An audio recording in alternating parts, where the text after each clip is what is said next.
Hello everyone, welcome to the channel. UPPCS RO मुख्य परीक्षा 2025 की तैयारी करने वाले एस्पिरेंट। आज हम ये मनीष कुमार मिश्रा की कॉपी चेक करेंगे। ये निबंध लिखे हैं, ये पेड बैच के एस्पिरेंट हैं। कृत्रिम बुद्धिमत्ता भारत कितना तैयार, ये टॉपिक है आपके एसे का। जो लोग अभी तक पेड बैच ज्वाइन नहीं किए हैं तो जल्दी करें, अभी आपका फीस 199 ही है। कुछ दिनों बाद ये फीस डबल होगी। आप पहले आप देख लीजिएगा कि ज्वाइन करने के बाद आपको क्या क्या बैच में प्रोवाइड किया जाएगा। इस तरह का आपका ये सचिवालय 4.0 मेंस बैच, ये आपका टेलीग्राम प्राइवेट चैनल है या प्राइवेट ग्रुप कह सकते हो इसको। और इसमें आपका सारे एस्पिरेंट जुड़े हैं जो पेड कोर्स लिए हैं। यहाँ पर आपको मॉडल पीडीएफ शेयर की जाएंगी, आपसे ऐसे लिखवाया जाएगा, उसके बाद में आपका इवेलुएशन होगा। उसके बाद आगे इसमें बढ़ेंगे। सचिवालय 4.0 बैच जो मेंस बैच है, इसमें मंडे को आपका निबंध रहेगा, ट्यूसडे को पत्राचार, वेडनेसडे को गद्यांश पर आधारित प्रश्न रहेंगे, थर्सडे को सरकारी शब्दावली, फ्राइडे को मुहावरे लोकोक्तियां, और सैटरडे को आपका कंप्यूटर का टॉपिक रहेगा जो सब्जेक्टिव है। संडे को हिंदी टू इंग्लिश और इंग्लिश टू हिंदी ट्रांसलेशन करवाया जाएगा। तो ये आपका वीकली प्रोग्राम है। ये आपका मेंस बैच तक चलेगा। जब तक आपका मेंस का एग्जाम नहीं हो जाएगा तब तक ये बैच बैच रनिंग में रहेगा। तो जो लोग अभी ज्वाइन कर रहे हैं तो आपको नोट्स तैयार हो जाएंगे और आपको पता रहेगा। और जब आपका प्रीलिम क्वालिफाई हो जाएगा तो सिर्फ आप रिवीजन के तौर पर इसको देखेंगे, तो काफी लोगों से आप आगे हो जाएंगे। तो इसको जल्दी ज्वाइन करेंगे, इसके लिए आपको IAS PCS wonders Telegram channel से जुड़ना होगा। वहां पर आपको सारी डिटेल मिल जाएगी। तो अब करते हैं एसे का इवेलुएशन। तो मनीष कुमार मिश्रा ये निबंध लिखते हैं, आर्टिफिशियल इंटेलिजेंस में भारत कितना तैयार, यानी प्रिपेयर्डनेस ऑफ इंडिया या भारत की तैयारी क्या है। तो सबसे पहले प्रस्तावना यहाँ पर लिखना है।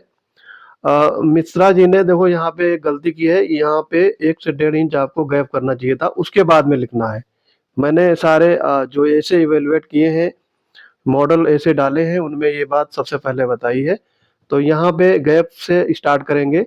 कृत्रिम बुद्धिमत्ता कंप्यूटर विज्ञान की एक ऐसी शाखा है जिसका काम बुद्धिमान मशीन बनाना है।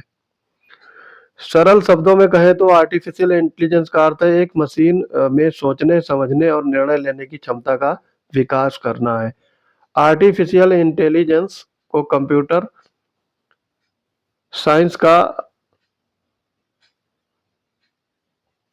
सवरने उन्नत रूप माना जाता है और मशीन पर कार्य किया जाता है जिसमें मनुष्य के भांति सोचने समझने की क्षमता हो।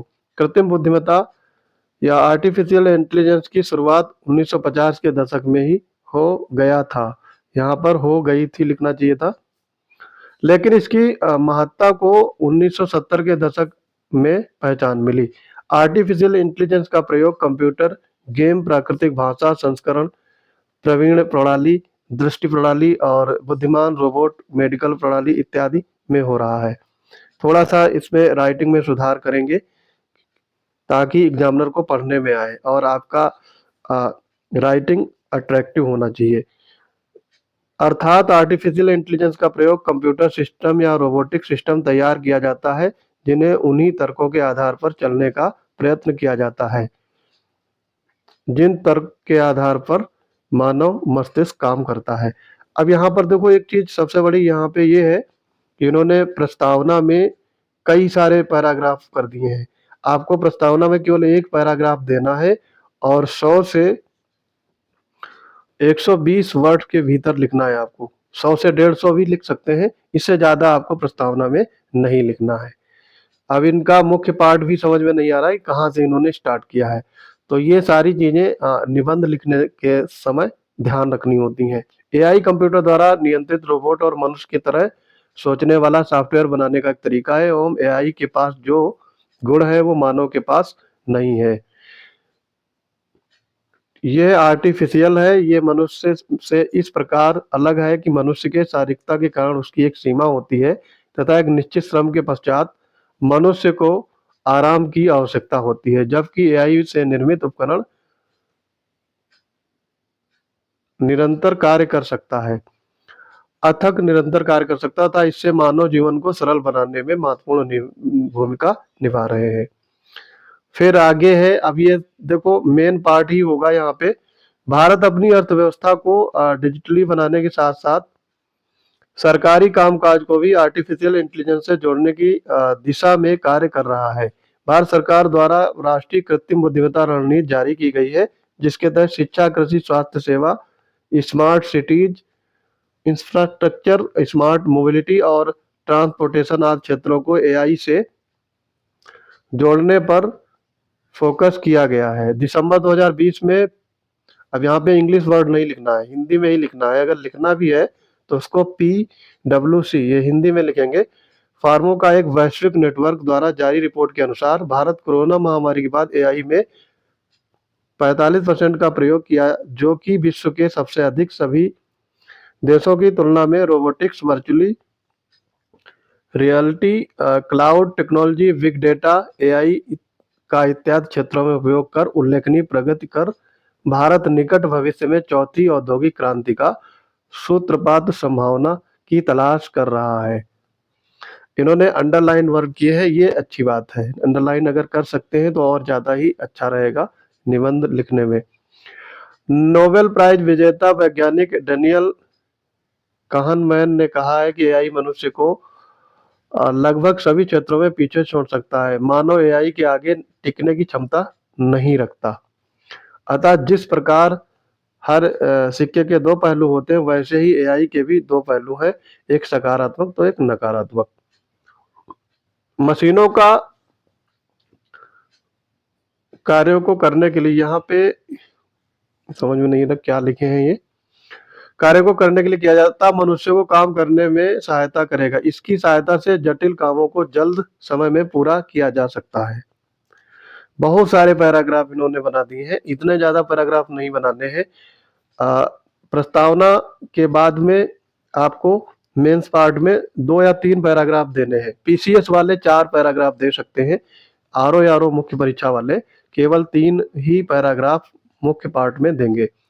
इसके इस्तेमाल से संचार, साम्य दशा, आपदा, कृषि इत्यादि क्षेत्रों में उचित परिवर्तन लाया जा सकता है। इसके लाभ के साथ साथ इसके कुछ दुष्परिणाम भी हो सकते हैं।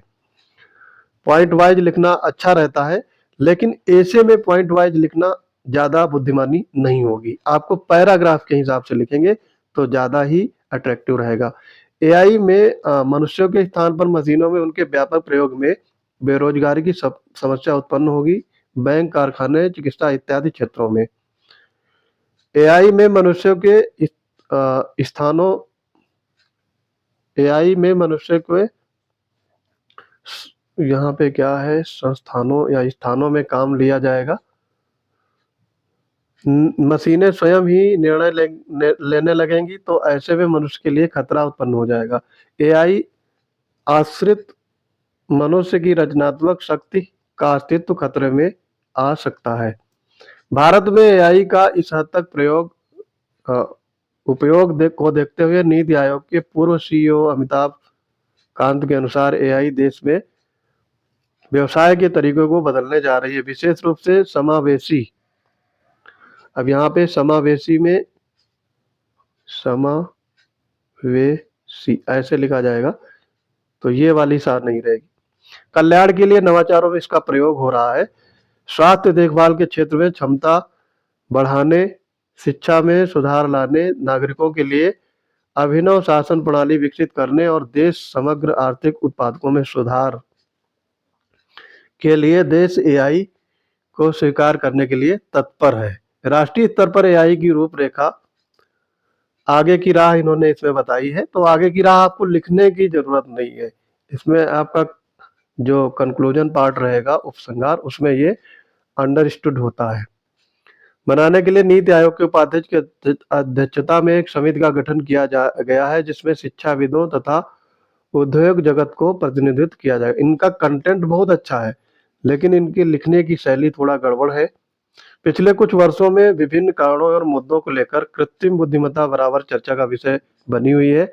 ये सर्वविदित है कि कोविड-19 जैसी महामारी के दौर में दुनिया पर अपरिवर्तनीय प्रभाव हुआ है, जिससे विश्व की सभी स्वास्थ्य देखभाल प्रदाताओं और सरकारों को एआई उपकरणों के विकास में तेजी और दवाओं के उसके उपयोग को बढ़ाने को मजबूर कर दिया है। भारत ने कोविड-19 से निपटने के लिए अ, नई माई जीओवी संचार सुनिश्चित करने हेतु एआई चैट बोर्ड का उपयोग किया है। इसी प्रकार सीएमआर ने कोविड-19 से निपटने के लिए देश में विभिन्न परीक्षण और नैदानिक विधाओं के संबंध में अपने पोर्टल पर